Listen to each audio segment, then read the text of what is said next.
Hi friends, स्वागत है आप सभी का हमारे यूट्यूब चैनल में। देखिए, हम लोग जो है अभी तक जो अपने इस संविधान और मूल विधि वाली सीरीज में पढ़ रहे थे, आज हम जो है उसको अनुच्छेद 21 ए और जो है 22 पढ़ा के जो है स्वतंत्रता का अधिकार खत्म कर देंगे।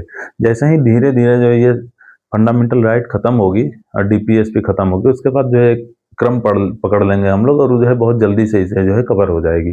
जो समय लग रहा है डीपीएसपी तक। चलिए स्टार्ट करते हैं देरी ना करते हुए। आज अपन लोग को पढ़ना है आर्टिकल 21 ए अनुच्छेद 21 ए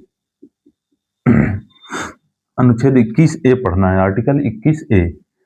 तो देखिए, जहां भी आप जो है पहले एक चीज समझ लीजिए कि कैपिटल ए चाहे 21 का क लिखा हुआ दिख जाए तो ये समझिए कि ये कहीं ना कहीं बाहर से जोड़े गए हैं।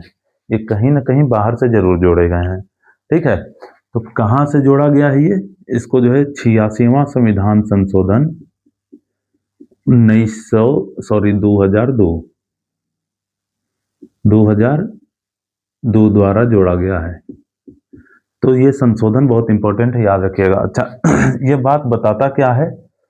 ये बात बताता है कि जो 6 से 14 वर्ष के बच्चे हैं, 6 से 14 वर्ष के जो बच्चे हैं, इनको अनिवार्य और निःशुल्क शिक्षा अनिवार्य होनी चाहिए और निःशुल्क यानी बिना पैसे के निःशुल्क शिक्षा। इस चीज को अनिवार्य और निःशुल्क शिक्षा, इस चीज को जो है कोर्ट ने जो है बोला था कि ये जो है क्या है, मूल अधिकार के पार्ट है। अभी हम लोग केस भी देखेंगे, फेमस केस है वो। उस केस में जो है बोला था, बाद में जो है राज्य को जब सामर्थ्य हुआ तो भाई उसने जो है अपने हिसाब से जो है इसको जो है 2009 में एक एक्ट लाया था जो 2010 से लागू है। सारी चीजें देखेंगे, उसके तहत जो है इसको अनिवार्य जो है बना दिया गया। ठीक है, तो 6 से 14 अभी फिलहाल संसद ने कब बनाया? तो 86वां संशोधन 2002 द्वारा अनिवार्य और निःशुल्क शिक्षा जो है करना राज्य अपने हिसाब से करेगा। ये सारी चीजें जो है इसमें शामिल कर दिया अनुच्छेद 21 ए में। क्लियर है? पहले जो है इसको फिर से हम लोग एक बार देखेंगे। पहले जो है हम देख लेते हैं जो सबसे इजी हिस्सा जो है, एक दो केस है जिससे जो है फेमस हो, मतलब जो है जिससे कहेंगे कि जो है प्रेरित होके संसद ने ये कदम उठाया जो कि जो है सुप्रीम कोर्ट ने बोला था। देखिए, पहला केस है मोहिनी जैन केस। बहुत ही फेमस केस है। मोहिनी जैन केस का जो है उल्लेख आप जो है यूपीएससी तक लेवल में जो है देखने को मिल जाता है, क्योंकि मतलब शिक्षा जगत में जो है एक लैंडमार्क जो है जजमेंट आया था इसमें, और जो है आमूलचूल परिवर्तन करने को मिला था, देखने को मिला था। सॉरी, करने को नहीं, देखने को मिला था। मोहिनी जैन केस जो है कर्नाटक राज्य से रिलेटेड। मोहिनी जैन वर्सेस कर्नाटक राज्य।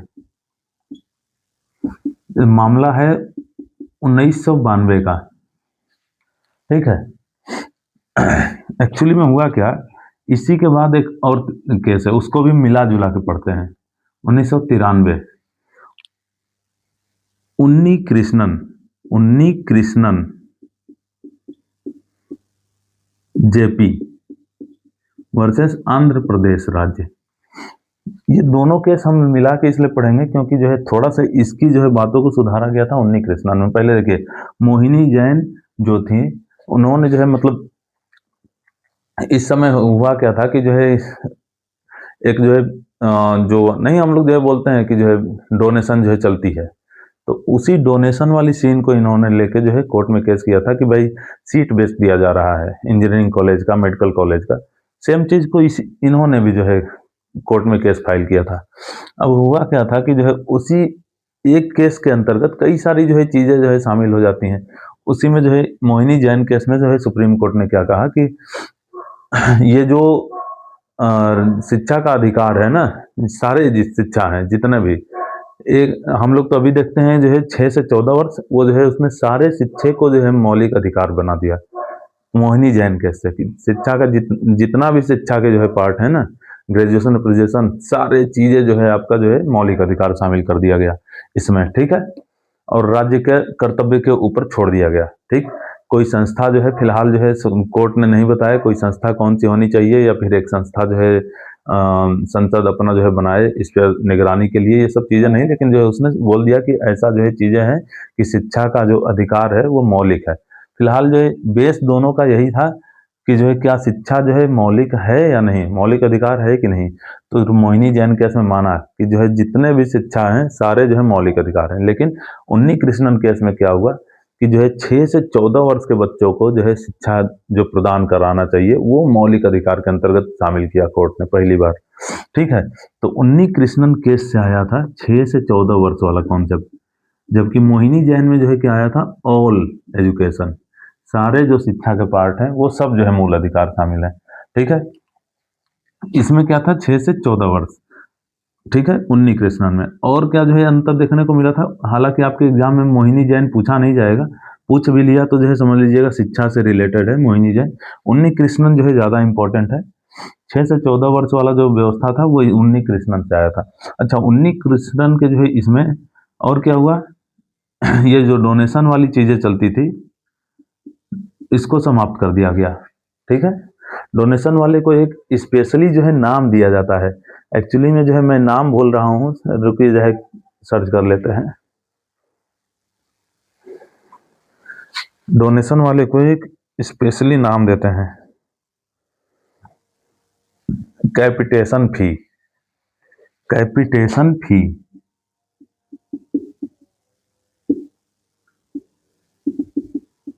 ठीक है, कैपिटेशन फीस। तो कैपिटेशन फी को जो है समाप्त कर दिया गया, इसे असंवैधानिक बता दिया गया। ठीक है, तो ये जो है मामला था अनुच्छेद इनसे प्रेरित होकर बाद में 2000, देखिए 1992-93 का मामला है, बाद में जो है प्रेरित होकर सरकार ने 86वां संशोधन द्वारा 2002 द्वारा क्या बोला 21A आर्टिकल जोड़ दिया जो है अपने संविधान में, 21 में ए आर्टिकल जोड़ दिया और बोला कि 6 से 14 वर्ष के बच्चों को अनिवार्य और निःशुल्क शिक्षा देना राज्य अपने प्राधिकार के हिसाब से, अपने सामर्थ्य के हिसाब से जो है तय करे और ये अनिवार्य होना चाहिए। ये सारी चीजें जो है उसमें लिख दी गई। तो फिलहाल आपको इतना ही देखना है कि 6 से 14 वर्ष के बच्चे के लिए अनिवार्य और निःशुल्क शिक्षा का प्रावधान मौलिक अधिकार बना दिया गया 86वां संविधान संशोधन 2002 द्वारा। क्लियर है, इतना ही पॉइंट आपको ध्यान रखना है। अब इसमें कुछ एक्स्ट्रा जो चीजें याद करनी है वो मैं बताता हूं। शिक्षा का अधिकार अधिनियम आया हुआ है, वो चीज आपको थोड़ा सा देख लेना होगा। तो आपको पता होगा शिक्षा का अधिकार अधिनियम कब आया है। शिक्षा का अधिकार अधिनियम 2009 में आया था। ठीक है, और लागू जो है 1 अप्रैल 2010 से हुआ है। लागू कब से है? 1 अप्रैल 2010 से है। क्लियर है, तो राइट टू एजुकेशन एक्ट हम लोग अभी देखने वाले हैं। ठीक है, राइट टू एजुकेशन एक्ट।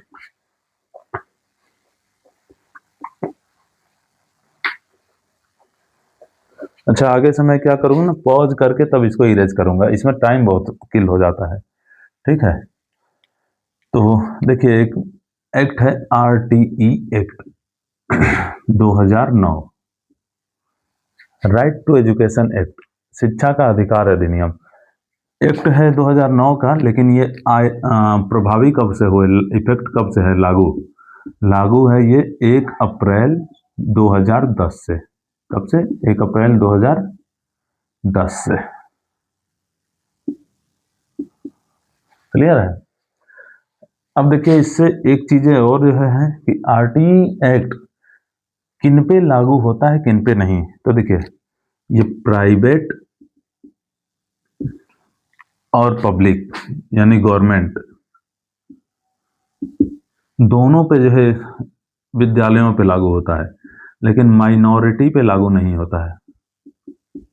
ठीक है, अल्पसंख्यक कोई विद्यालय है अल्पसंख्यक समुदाय का, उन पे जो है ये एक्ट लागू नहीं होगा, लेकिन जो है इन पे जो है लागू होगा। इसी एक्ट के तहत आपको इसमें प्रावधान है कि 6 से 8 तक के जो है बच्चों को निःशुल्क जो है चीजें दी जानी है। ठीक है, बल्कि उल्टे जो है इनको किताब कॉपी भी मिलेगी, खाने वाला भी सिस्टम जो है, सारी एक्ट में जो है सारी चीजें हैं। प्राइवेट स्कूल के लिए क्या है कि 25% आप जो है सीटें रिजर्व करके रखेंगे, अपने जो है 75% में आप अपने हिसाब से करिए, लेकिन 25% हमारे एक्ट के हिसाब से आपके यहाँ जो है सीटें रिजर्व रहनी चाहिए। ये सारी प्रावधान है प्राइवेट स्कूल के लिए, लेकिन माइनॉरिटी पे जो है ये प्रावधान नहीं है, याद रखिएगा। तो इसी के साथ जो है आपका समाप्त होता है अनुच्छेद 21A। ठीक है, अब हम लोग पढ़ते हैं 22, इसको इरेज कर देते हैं तब से। ठीक है, तो आगे बढ़ते हैं अनुच्छेद 21 सॉरी 22, आर्टिकल 22। देखिए, प्रोटेक्शन अगेंस्ट क्या है, अरेस्ट एंड डिटेंशन। कुछ दशाओं में गिरफ्तारी और निरोध से संरक्षण। कुछ दशाओं में गिरफ्तारी और निरोध से संरक्षण। कुछ, ये इसका हेडिंग है, कुछ दशाओं में गिरफ्तारी और निरोध से संरक्षण।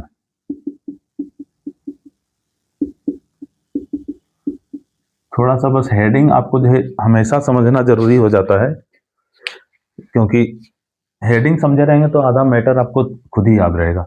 देखिए, कुछ दशाओं में, कुछ ऐसे कंडीशन है जिसमें आपको अरेस्ट, गिरफ्तारी और निरोध यानी कि जो है डिटेंशन, ठीक है, गिरफ्तारी और निरोध से संरक्षण है, ठीक है। Protection from arrest and detention. तो क्या है, कैसे है चीजें, पहले उसको समझने से पहले हम आपको दो चीजें बताते हैं, ठीक है। एक है दंडात्मक हिरासत, ठीक है, दंडात्मक हिरासत, और एक है निरोधात्मक हिरासत।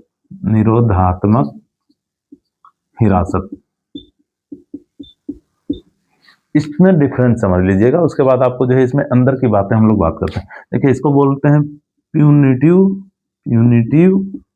डिटेंशन और इसको प्रिवेंशन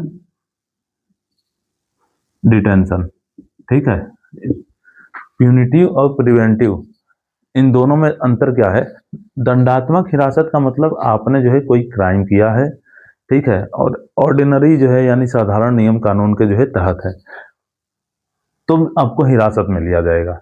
कोई क्राइम कर दिया है, क्लियर है, आपने एक क्राइम कर दिया है तो आपको हिरासत में ले लिया उस क्राइम के एवज में। निरोधात्मक हिरासत का मतलब क्या है, प्यूनिटिव डिटेंशन, ठीक है।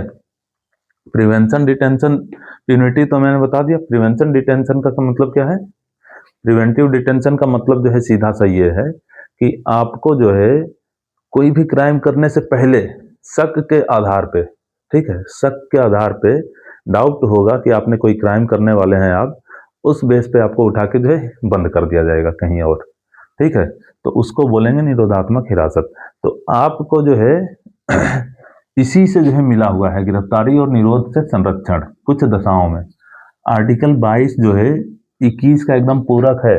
कभी पूछ ले एग्जाम में तो आप बता दीजिएगा, समझाने के लिए अभी मैं समझाऊं तो पॉइंट कम पड़ जाएंगे, ठीक है। अच्छा, देखिए, पहले इसके अंदर की बातों को देख लेते हैं। 22 में जो है टोटल कितने क्लॉज हैं, 7 क्लॉज हैं। टोटल कितने क्लॉज हैं, 7 क्लॉज हैं। अपन लोग को सातों नहीं देखना है, अपने काम की जो है केवल शुरू के 4 हैं। अब हम लोग वे 4 देखेंगे। पहला जो है क्लॉज क्या है, आर्टिकल 22 का जो है पहला जो क्लॉज है वो बोला जाता है कि गिरफ्तार किए हुए किसी व्यक्ति को, कोई भी व्यक्ति जो कि गिरफ्तार होता है उसको यथाशीघ्र उसका गिरफ्तारी का कारण बताना पड़ेगा पुलिस को, ठीक है। जो भी गिरफ्तार कर रहा है उसको गिरफ्तारी का कारण बताना पड़ेगा, या उसे अपने मन पसंद जो है विधि परामर्शदाता यानी कि वकील से परामर्श करने के लिए जो है मौका दिया जाएगा, ठीक है। तो इसमें जो है पहला में 2 पॉइंट है, क्या क्या है। यथाशीघ्र जो है क्या करना पड़ेगा, यथाशीघ्र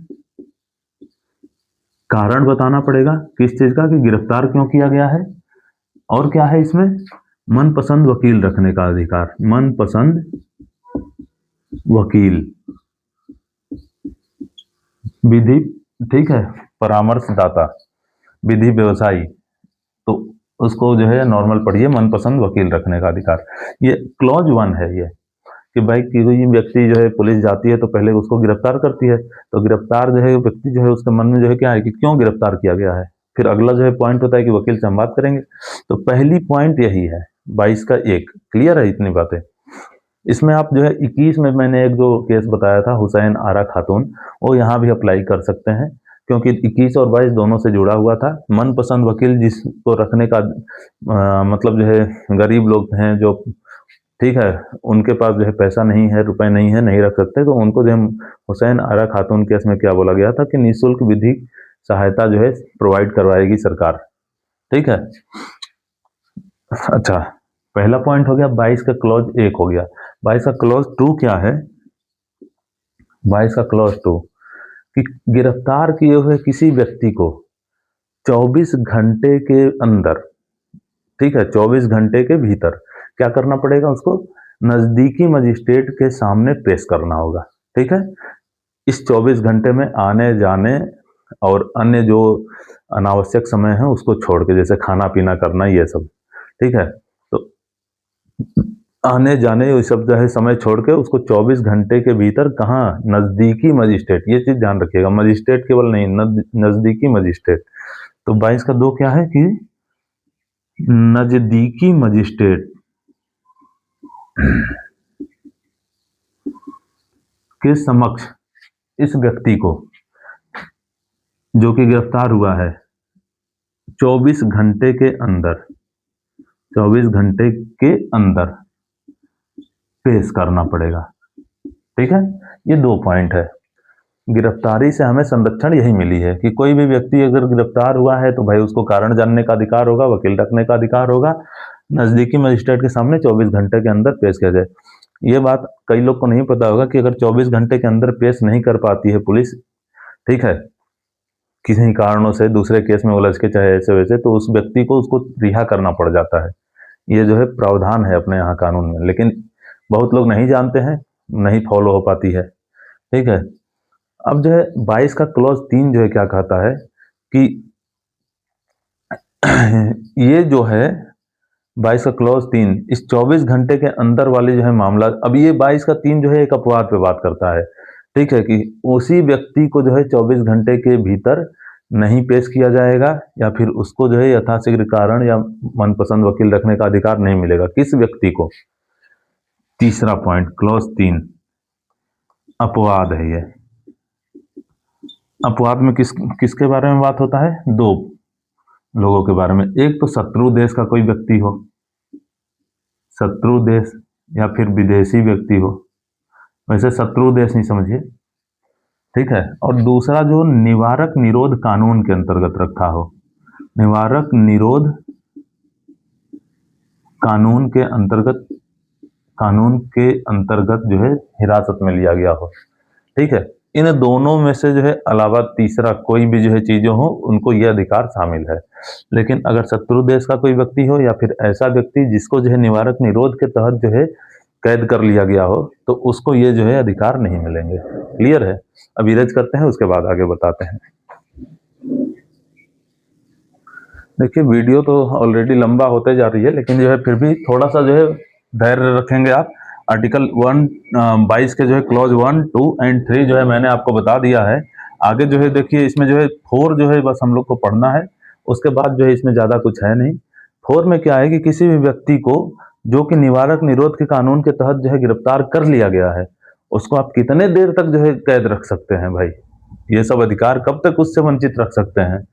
तो जो है बोला गया कि अधिकतम 3 माह तक उसको, अधिकतम 3 माह तक, 3 माह, कितने महीने तक?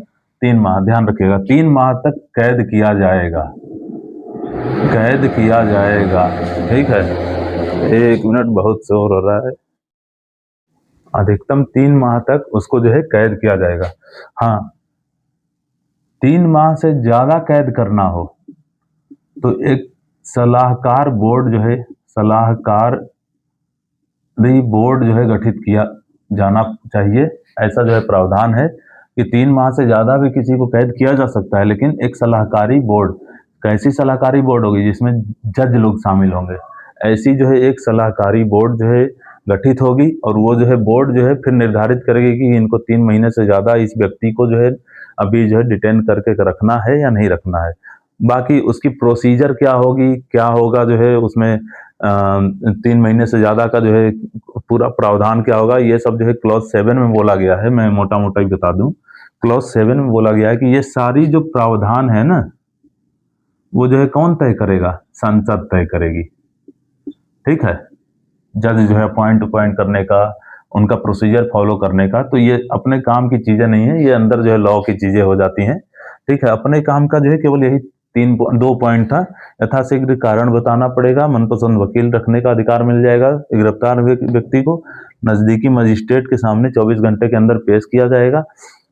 किसको नहीं किया जाएगा, ये दोनों अधिकार नहीं मिलेगा तो अपवाद में है कि शत्रु देश या विदेशी व्यक्ति, निवारक निरोध कानून के तहत जो है गिरफ्तार व्यक्ति को। आर्टिकल 22 का जो है चौथा क्या बोला कि अधिकतम 3 माह तक ही जो है किसी भी व्यक्ति को निवारक निरोध कानून के तहत जो कैद है उसको 3 माह तक जो है कैद किया जा सकता है। ठीक है, मजिस्ट्रेट के समक्ष जो है 24 घंटे के अंदर पेश न करते हुए अधिकतम 3 महीने तक रोक के रख सकते हैं। लेकिन उससे ज्यादा रखना हो तो एक सलाहकारी बोर्ड गठन करना पड़ेगा। ठीक है, इसके प्रोसीजर क्लॉज 7 में आपको दिए गए हैं। ठीक है, तो ये रहा आर्टिकल 22। स्वतंत्रता का जो है जो अधिकार है वो हमारा समाप्त हुआ। अगला जो है टॉपिक हम लोग अगले लेक्चर में देखेंगे। धन्यवाद।